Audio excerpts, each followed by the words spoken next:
रोखठोक, बेधडक आणि नेमक्या घडामोडींचा अचूक वेध घेणारं एकमेव विजनरी बातमीपत्र विन टीव्ही मराठी.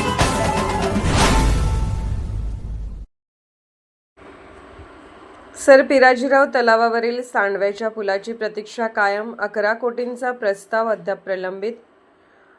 गडिंग्लज कागल महामार्गाचे काम अंतिम टप्प्यात पोहोचले असतानाही मुरगुड शहराजवळील सर पिराजीराव तलावावरील सांडव्याच्या पुलाचा प्रश्न अद्यापही मार्गी लागलेला नाही. या महत्त्वाच्या पुलासाठी महाराष्ट्र पायाभूत विकास महामंडळाकडे 11 कोटी रुपयांचा प्रस्ताव सादर करण्यात आला होता. देसाई इन्फ्रा कंपनीने निधी मंजूर करण्याची मागणी केली असली तरी प्रस्ताव अद्याप मंजुरीच्या प्रतीक्षेत असल्याने नागरिकांमध्ये तीव्र नाराजी व्यक्त होत आहे.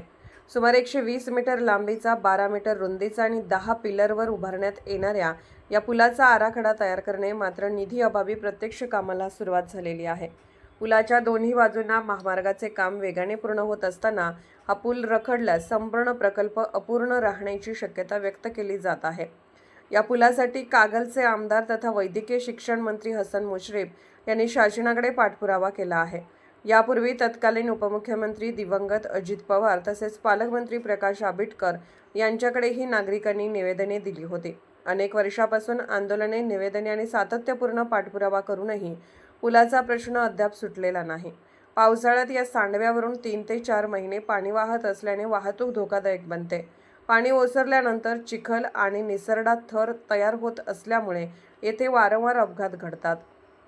अनेक नागरिक जखमी झाले असून कायमस्वरूपी उपाययोजना करण्याची मागणी पुन्हा जोर धरू लागली आहे. महामार्गाचे इतर टप्पे पूर्णत्वाकडे जात असताना सर पिराजीराव तलावावरील सांडव्याचा पूल रखडल्यास नागरिकांची गैरसोय कायम राहणार आहे. त्यामुळे 11 कोटी रुपयांच्या या प्रस्तावाला अखेर मंजुरी मिळणार की पुन्हा विलंब होणार याकडे मुरगुडसह संपूर्ण परिसराचे लक्ष लागले आहे. विन टीव्ही मराठीसाठी मुरगुडहून गणेश भाट.